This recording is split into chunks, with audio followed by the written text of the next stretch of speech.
Hello friends, welcome back K P S show channel நண்பர்களே. இன்னைக்கு இந்த வீடியோவில் ஒரு மிக மிக முக்கியமான எச்சரிக்கையான சூறாவளி தாள்களை தான் பார்க்க போகிறோம். பார்க்குறதுக்கு முன்னாடி என்ன சூறாவளி தாள்கள் பார்க்க போகிறோம் அப்படிங்கிறத இன்ட்ரோவில் ஷேர் பண்ணுறேன். என்ன சூறாவளி தாள்கள் அப்படிங்கிறத ஃபஸ்ட்டு இன்ட்ரோவில் தெரிஞ்சுக்குங்க. ஜூலை மாதம் 29ஆம் தேதிக்கு பிறகு தான் அந்த சூறாவளியான நாள் வரப்போகுது. அன்னைக்கு தமிழ் மாதம் ஆடியுடைய 13ஆம் நாள், கிழமை அன்னைக்கு புதன்கிழமை, நிறைஞ்ச புதன்கிழமை. பொன் கிடைத்தாலும் புதன் கிடைக்காத அப்படிங்கிற பழமொழிக்கேற்ப இந்த நிறைஞ்ச புதன்கிழமை பௌர்ணமியானது வருது. வரக்கூடிய பௌர்ணமி ஆடி மாதத்தில் வரக்கூடிய பௌர்ணமி. மற்ற மாதங்களில் வரக்கூடிய பௌர்ணமி ஒரு பக்கம் சிறப்பு என்றால், ஆடியில் வரக்கூடிய பௌர்ணமி பல மடங்கு சிறப்புகளை உள்ளடக்கி இருக்கும். ஸோ இப்பேற்பட்ட பௌர்ணமி பார்த்திங்கன்னு வச்சுக்கோங்களேன், இந்த டைம் கரெக்டாக ஜூலை 29ஆம் தேதி புதன்கிழமை வருகிறது. இந்த பௌர்ணமி சூறாவளியான ஒரு பௌர்ணமி. இந்த பௌர்ணமியில் கிரகங்கள், குறிப்பாக சந்திரன் அமைந்திருக்கக்கூடிய அடிப்படையில் ஒவ்வொருவருக்கும் தலையெழுத்து மாறும். சிலருக்கு சாபம் வரும், சிலருக்கு சாபம் நீங்கும். ஸோ யாருக்கு சாபம் நீங்கும், யாருக்கு சாபம் நீங்காது அப்படிங்கிறத கடக ராசிக்காரங்க உங்களுக்கு நட்சத்திரத்துக்கு ஏற்ப ஷேர் பண்ண போகிறேன். நீங்கள் கடக ராசிக்காரங்களாக இருந்தீங்கன்னா இந்த ஒரு வீடியோவை ஸ்கிப் பண்ணாமல் பாருங்கள். உங்கள் ராசிக்கு நட்சத்திரத்துக்கு இந்த பௌர்ணமியிலிருந்து என்ன மாற்றம் ஏற்படும் அப்படிங்கிறத தெரிஞ்சுக்குங்க. அதற்கேற்ப நடந்து பலன் பெறுங்க. அதோடு இது ஆடி பௌர்ணமி அப்படிங்கிறதுனால உங்களோட ராசிக்கு பொதுவாக என்ன பரிகாரம் செய்தால் நல்லது நடக்கும் அப்படிங்கிறதையும் சொல்ல போகிறேன். அதையும் இந்த வீடியோவில் தெரிஞ்சுக்குங்க. இந்த வீடியோ ரொம்ப ரொம்ப யூஸ்ஃபுல்லாகவும் ரொம்பவே இன்ட்ரெஸ்டாகவும் இருக்கும். ஸோ கடக ராசிக்காரங்க வீடியோவை ஃபுல்லாக பாருங்கள்.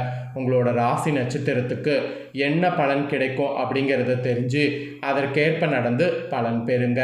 சரி வாங்க, என்னங்கிறத இப்போ இந்த வீடியோவில் அதிரடியாக பார்க்கலாம்.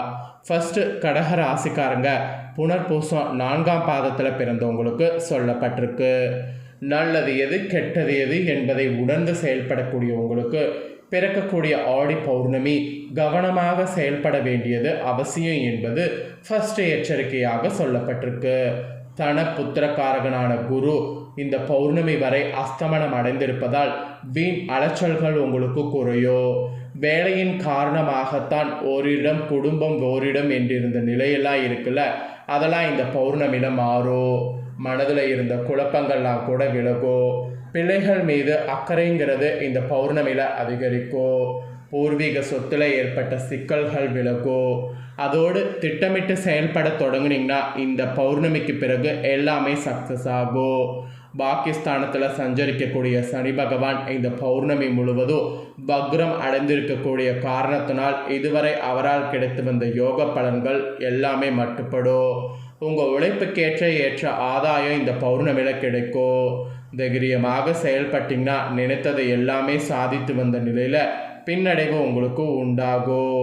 அதுவும் செய்து வரக்கூடிய தொழிலில் கூடுதல் அக்கறை தேவைப்படும். வருமானத்திலையும் பண விவகாரத்திலையும் கவனமாக இருப்பது நன்மையாகும்.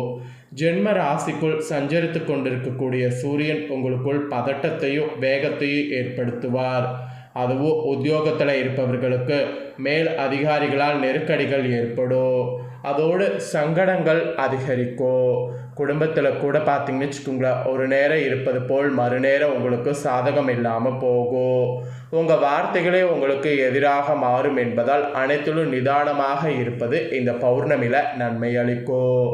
புதிய முயற்சிகளை முடிந்தவரை தள்ளி வைப்பது அவசியம். விவசாயிகளுக்கு இந்த பௌர்ணமி முற்பகுதி யோகமாக இருக்கும். பிற்பகுதி விளைச்சல கூடுதல் கவனம் செலுத்த வேண்டியதாக இருக்கும். மாணவர்களுக்கு கூட படிப்பில் அக்கறை தேவைப்படும், பார்த்துக்குங்க.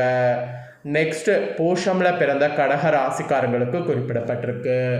தன்னம்பிக்கையும் தைரியமும் கொண்ட உங்களுக்கு பிறக்கக்கூடிய ஆடி பௌர்ணமி நிதானமாக செயல்பட வேண்டியது அவசியம். பாகிஸ்தானத்தில் சஞ்சரிக்கக்கூடிய சனி பகவான் வக்ரம் அடைந்திருப்பதால் இதுவரை உங்களுக்கு கிடைத்து வந்த நற்பலன்களில் பின்னடைவு ஏற்படும். உத்தியோகத்தில் இருப்பவர்களுக்கு மேலதிகாரிகளோடு இணக்கமற்ற நிலை உண்டாகும். தொழில் நிறுவனங்கள் நடத்தி வருபவர்களுக்கு பணியாளர்களோடு இடைவெளி ஏற்படும். உடல்நிலையிலையும் மனநிலையிலையும் எதிர்பாராத சங்கடங்கள் தோன்றும். திட்டமிட்ட வேலைகளில் தடைகள் தடுமாற்றங்கள் என்று ஏற்படும் என்றாலும் இந்த பௌர்ணமி முழுவதும் அதிர்ஷ்டக்காரகன் சுக்கிரன் சாதகமாக சஞ்சரிப்பதால் தேவைக்கேற்ற பணம் வந்து கொண்டே இருக்கும். குடும்பத்தில் நிம்மதியான நிலை இருக்கும். கொடுத்த வாக்கை காப்பாற்ற முடியும். கணவன் மனைவிக்குள் ஏற்பட்ட பிரச்சனைகள் விலகும். அஷ்டமஸ்தானத்தில் ராகு சஞ்சரிப்பதால் சிலருக்கு திடீர் வாய்ப்புகள் தேடி வரும். வெளிநாட்டு முயற்சிகள் சாதகமாகும். பௌர்ணமி முதல் குரு நேர்கதில உச்சமாக சஞ்சரிப்பதால் உங்களுக்கு ஏற்பட்ட நெருக்கடிகள் விலகும். நட்புகளால் ஆதாயம் அதிகரிக்கும். திருமண வயதில் உங்களுக்கு இருந்தீங்கன்னா வரன் வரும். பெரியர் ஆதரவு கிடைக்கும். சிலருக்கு புதிய சொத்து சேரும். பணப்புழக்கம் அதிகரிக்கும். பெண்களுக்கு குடும்பத்தில் ஏற்பட்ட நெருக்கடி நீங்கும். பொறுப்பு அதிகரிக்கும். சிலருக்கு எதிர்பார்த்த இடமாற்றம் பதவி உயர்வு கிடைக்கும். வரவேண்டிய பணம் வரும். விவசாயிகளுக்கு இருந்த நெருக்கடி விலகும். எதிர்பார்த்த பணம் எதிர்பாராத வகையில் வரும். மாணவர்கள் இந்த முற்பகுதியில் ஆசிரியர்கள் ஆலோசனை ஏற்பது நன்மை அளிக்கும். உங்கள் நட்சத்திரத்துக்கு இதுதான் பலன். இதற்கேற்ப நடந்து பலன் பெறுங்க. நெக்ஸ்ட்டு ஆயில்யம் பிறந்த கடக ராசிக்காரங்களுக்கு குறிப்பிடப்பட்டிருக்கு.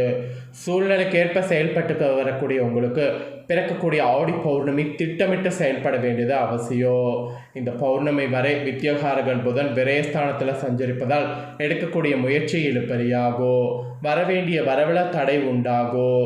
வியாபாரம் செய்யக்கூடிய உங்களுக்கும் கலைஞர்களுக்கும் புதிய ஒப்பந்தம் கையெழுத்திடுவதில் இழுபறி இருக்கும். நம்பிக்கையோடு மேற்கொண்ட வேலைகளில் சிறு சிறு சங்கடங்கள் ஏற்படும். பௌர்ணமி முதல் இந்த நிலையில் மாற்றம் உண்டாகும். வெளியூர் பயணம் ஆதாயம் தரும். உங்கள் ஜீவனாதிபதி செவ்வாய் லாபஸ்தானத்தில் சஞ்சரிக்கக்கூடிய காரணத்தினால வியாபாரம் தொழிலில் ஏற்பட்ட தடைகள் விலகும். அனைத்தையுமே சமாளித்து முன்னேற முடியும். எதிர்பாராத நேரத்தில் வரவேண்டிய பணம் வரும். சேமிப்பு உயரும். சிலருக்கு புதிய சொத்து சேரும் என்றாலும் அஷ்டமஸ்தானத்தில் ராகு தன குடும்ப வாக்குஸ்தானத்தில் கேது ஜென்ம ராசிக்குள் சூரியன் சஞ்சரிப்பதால் ஒரு பிரச்சனையை முடித்து நிம்மதி அடையக்கூடிய நேரத்தில் வேறு ஒரு பிரச்சனை உங்கள் முன் வந்து நிற்கும் என்பதால் முடிந்தவரை அனைத்திலும் கவனமாக இருப்பது இந்த பௌர்ணமிக்கு பிறகு நன்மை உண்டாக்கும். உத்தியோகத்தில் இருப்பவங்க சூழ்நிலை அறிந்து அதற்கேற்ப செயல்படுவது நன்மை அளிக்கும். புதிய முயற்சிகளை மேற்கொள்ளும் முன்னாடி முன் விளைவுகள் பற்றி ஆராய்ந்து முடிவெடுப்பது அவசியம். இந்த பௌர்ணமி காலத்தில் குடும்பத்தினர் ஆலோசனை ஏற்று செயல்படுவதால் சங்கடங்கள் உங்களை நெருங்காமல் போகும். குடும்பத்தில் நிம்மதி இருக்கும். அதிர்ஷ்டக்காரகன் சுக்கிரன் சஞ்சாரம் பௌர்ணமி முழுவதும் சாதகமாக இருப்பதால் குடும்பத்தில் கலகலப்பான நிலை இருக்கும். நவீன பொருட்கள் சேரும். தம்பதிகள் ஒருவருக்கொருவர் ஆதரவாக இருப்பாங்க. பிள்ளைகள் நலன அக்கறை கூடும். புதிய சொத்து வாங்கின்ற முயற்சி சிலருக்கு வெற்றியாகும். விவசாயத்தில் எதிர்பார்த்த ஆதாயம் கிடைக்கும்.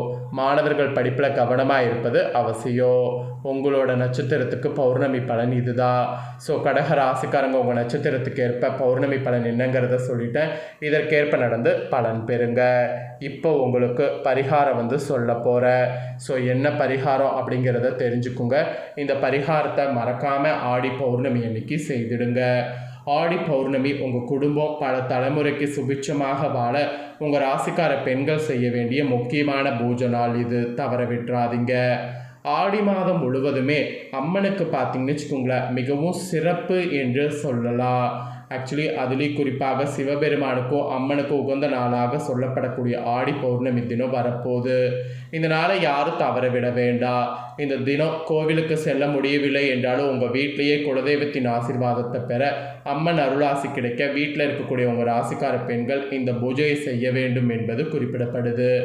ஸோ இந்த தினம் புதன்கிழமை, சிவனுக்கும் புதனுக்கும் உகந்த நாள். ஸோ ஆடி பௌர்ணமி தினம் வந்திருக்கிறது ரொம்ப விசேஷம். இந்த நாளை பார்த்தீங்கன்னு வச்சுக்கோங்களேன் சக்தி சொரூபமாக நாளாக கருதப்படுறதுனால இந்த நாளில் உங்கள் ராசிக்கார பெண்கள் மாலையில் பார்த்தீங்கன்னு வச்சுக்கோங்களேன் பூஜை செய்யணும். அந்த பூஜை செய்யறதுக்கு முன்னாடி நீங்கள் அலங்காரமாக இருப்பது அவசியம். ஏன்னா நீங்கள் மகாலட்சுமி அம்சத்தோடு முழுமையான அலங்காரத்தோடு இந்த பூஜை செய்தால் வீட்டில் இருக்கக்கூடிய தரித்திரம் கட்டாயம் நீங்கும். அலங்காரத்திற்கு எதற்கு இவ்வளோ முக்கியத்துவம் என்று நீங்கள் சிந்திக்கலாம். பொதுவாக உங்கள் வீட்டில் இருக்கக்கூடிய பெண்கள் அலங்காரத்தோடு மங்களகரமாக இருந்தீங்கன்னா அந்த இடத்துல மகாலட்சுமி நிரந்தரமாக நிறைந்திருப்பாங்க. அதில் எந்த ஒரு சந்தேகமும் வேண்டாம்.